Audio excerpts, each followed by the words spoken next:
suffer from a rather odd affliction. This increasingly common condition has a few incurable symptoms. I'm sorry to say it, but I hope you'll all suffer from it too by the end of this talk. Doctors are still working on the name, but they're currently calling it plastikitis. The first of these symptoms is like a superpower.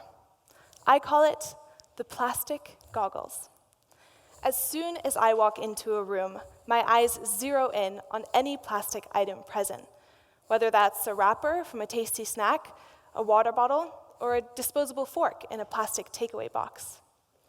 I make a mental calculation, multiplying the pieces by how many people are in the room and trying to estimate, based on their habits, just how much plastic has been consumed in the previous days. I also imagine where these pieces of plastic will be in 5, 20, or even 100 years' time. The second, and probably more positive symptom, is what I call the plastic-free goggles, which is walking into a room and identifying where those pesky pieces of plastic could be eliminated and replaced with reusable and sustainable alternatives. I didn't always suffer from this condition. In fact, I lived the first 2 decades of my life blissfully unaware of the mountain of trash I was leaving in my midst. I called myself an environmentalist, but paid little attention to how those values affected the way I lived my life. I was an addict, consuming plastic and other throwaway items with fervor because they added convenience to my life. I clearly remember the moment I decided to stop using plastic. I was interning at an environmental organization during university, and I used to wander down to the corner store during slow times to stock up on granola bars, my favorite snack. One day, when I was done eating my granola bar, I went to throw the wrapper in the trash. As I stared at this plastic wrapper, packed full with nutritional information, the company's logo, and a picture of the great outdoors, I suddenly had an epiphany. This granola bar, which I had eaten in less than 5 minutes, would outlive me, my children, my grandchildren, my great-grandchildren. Long after I'm gone, and everything I've done with my life has been relegated to the annals of history, this plastic granola bar wrap will remain. When you're in a bad mood, you sometimes tend to dwell on your mistakes.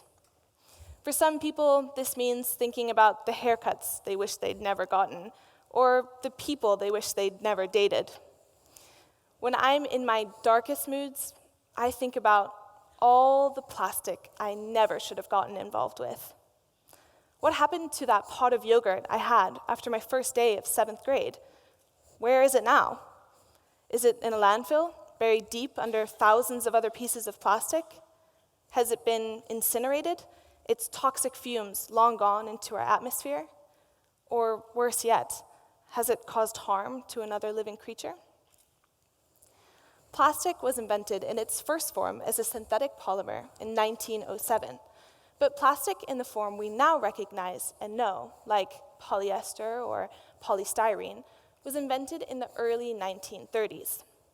What really ramped up the production of plastic was World War II, where it was being used in everything from military weaponry to automobiles. After the war ended, the plastic industry, faced with an overabundant supply of this miracle material with no real demand, began to get creative about how best to use it.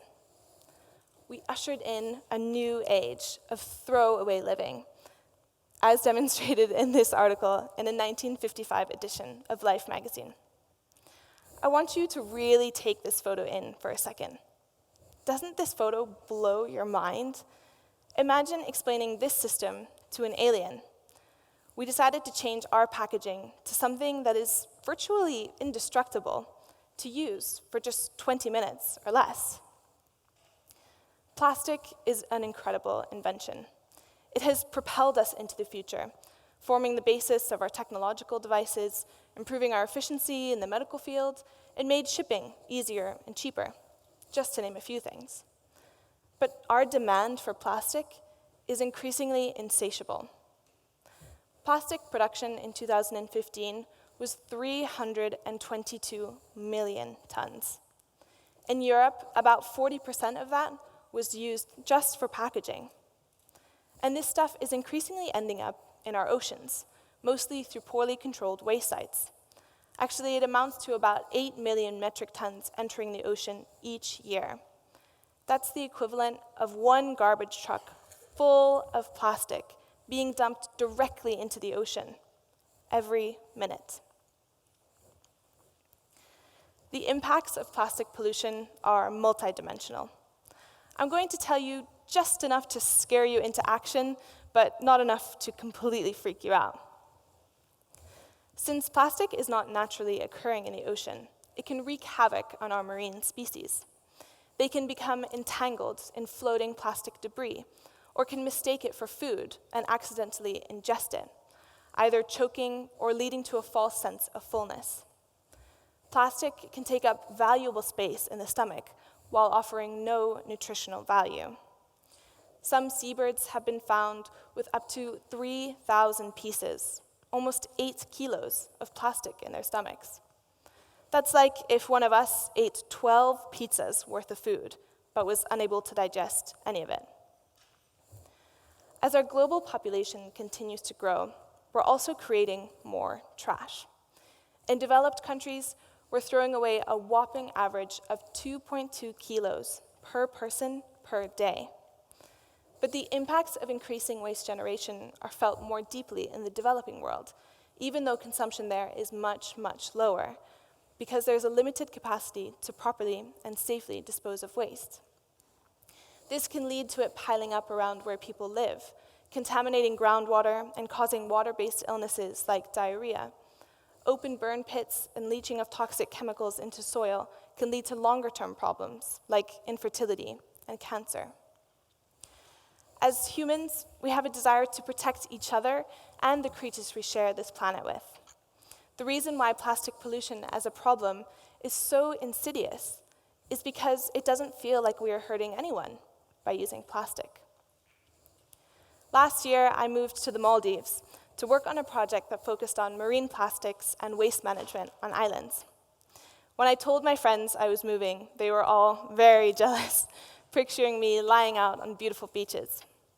But what I was really moving for was this. This is Garbage Island, a few kilometers away from the capital, Male. It is the recipient island for waste from all over the Maldives, and deliveries are made several times per day.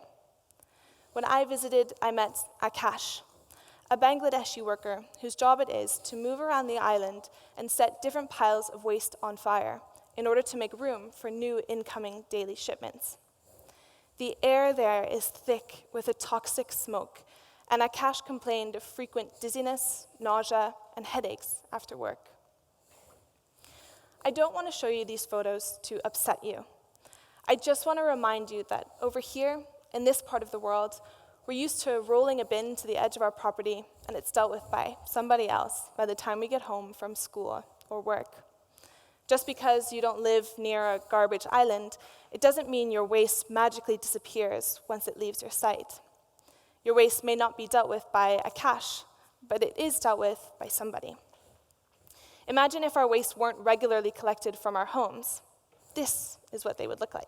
After my eureka moment with the granola bar back in 2013, something I affectionately refer to as my plastica moment, don't worry, that's a really bad joke, I decided to get serious about tackling my plastic consumption. I'm quitting plastic, I defiantly told my somewhat apprehensive friends and family. But I already had a reusable water bottle, and I regularly brought my reusable bag with me to the grocery store. So what else was missing? And why was my apartment chock-a-block full of plastic? I've learned a lot over these past 4 years, and I'd love to share some top tips with you today.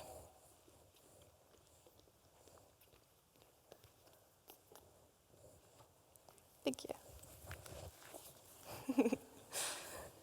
This is my go bag.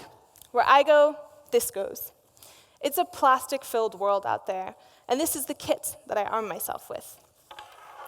Plastic-free living doesn't have to be a major inconvenience in your life. Like any habit, practice and a little bit of patience makes perfect. When I first officially committed to giving up plastic, my first thought was, oh my God, what have I done? No more Chinese takeaway? But luckily, you can enjoy lots of delicious food on the go simply by bringing your own container. I use this one because it's collapsible, and it's small enough to fit inside of my purse. And this is good not only for that delicious Chinese takeaway, but for anything where you'd be getting a disposable container, like for leftovers at a restaurant, or for any outdoor food stall, like at a music festival. Synthetic textiles like nylon or polyester, usually used in activewear, unfortunately release tens of thousands of microfibers with each wash. These really small microfibers are too small to be caught by water treatment plants, which means they have a direct ride right into our waterways. It's better to opt for natural materials like cotton, but for the clothes that you already have, I recommend using a garment bag, like this Guppy Friend. You put all your clothes into it, zip it up, and at the end of your wash, when you remove it, you'll find a lining of microfibers all along this little section here. Then you can take them and safely dispose of them in the bin. When I go out to a bar or a club, I'll bring my own steel cup and a steel straw. The steel cup is a way for me to avoid disposable cups. Usually when you go out to a bar or a club, they'll serve you in plastic cups because it's much easier for them to clean up.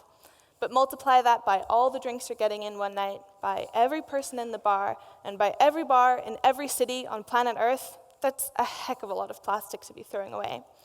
Actually, it amounts to about 500,000 disposable cups thrown away each year, making a pile of garbage 10 times higher than the Matterhorn. This steel straw is a great visual reminder to a waiter or bartender that you don't need a plastic straw, because straws suck.